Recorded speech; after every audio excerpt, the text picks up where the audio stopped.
Right, so here we are doing a quick slideshow on the Everest camera development. Here's a picture of the IMAX Everest camera. This is sort of a model mock-up that was built originally out of wood to identify certain dimensions that were needed and to carry it in a backpack and carry it to the summit of Everest. So this was sort of a prototype model that they were exercising initially before the camera was finally designed.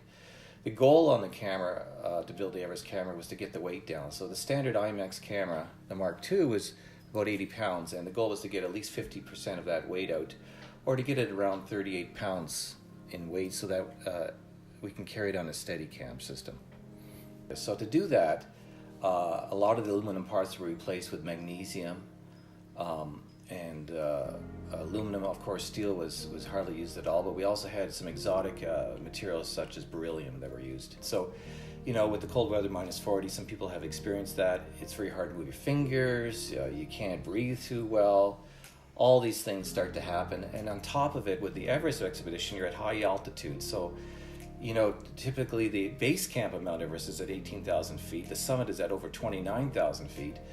So even at the base camp, there's a substantial loss of oxygen, and consequently, because of that, you can't keep your body as warm as you normally would.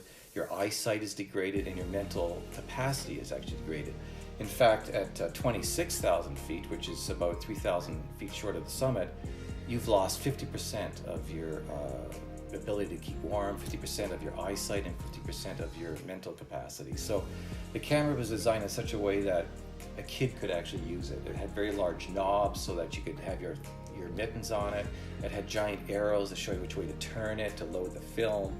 It had a single on-off switch to turn the camera on and off, so that's all it did. There was no other information needed other than the fact that you had to take the shot. Here's a picture which you really can't see, but we're slung across a rope right here, and there's David Brashears, and there's a bridge right here where we have Yaks and Sherpas crossing. And the challenge was, how do you assemble a camera mid-space while you're, you know, shooting this shot, and how does the center of gravity work? Where should the handles be? So I would actually rappel down here, meet him, hand him parts. We would assemble the parts. He would give me parts to hold. But you're swinging on a one, you know, a piece of rope that you know, hey, listen, if any of this stuff ever breaks, you're dead. Let's face it, all right? So there's at least a 200 or 300 foot drop to the cavern below. The thing that actually got me worried about this was this rope was bought in Kathmandu and was used rope from a prior expedition, so there was no knowing exactly how good that rope was. But you know, you kind of put those things aside, you don't think about stuff like that. All right, here I am filming the IMAX camera again. This is at 21,000 feet. We're just above Camp 1 right here. We're filming above the Khumbu ice field and shooting down below at the base camp. So the camera is quite large, even still. You'll note that I'm not dressed up really warm because even though it's very cold, the base camp is actually surrounded by a series of mountain peaks, and a lot of the sun reflection hits these mountain peaks, and you're just like in an oven, and that sun bounces back in there and heats up that area quite a lot. So during the day, it gets quite warm. There's also a tripod here that's used to support the telephoto lens, only because any vibration at this level can cause the image to shake. So we were very careful that everything was properly weighted and supported while doing these shoots. So just in summary, the camera took over a year to design and build, $1 million budget. There was only one camera with no backups, and it never failed. The actual film shoot was in 1996, but we did early testings in Nepal in 1995. Mount Everest is located on the border of Nepal and Tibet and is the highest mountain of the world at 29,035 feet. Some people say it's 29,028 feet, give or take a bit. It changes every year slightly.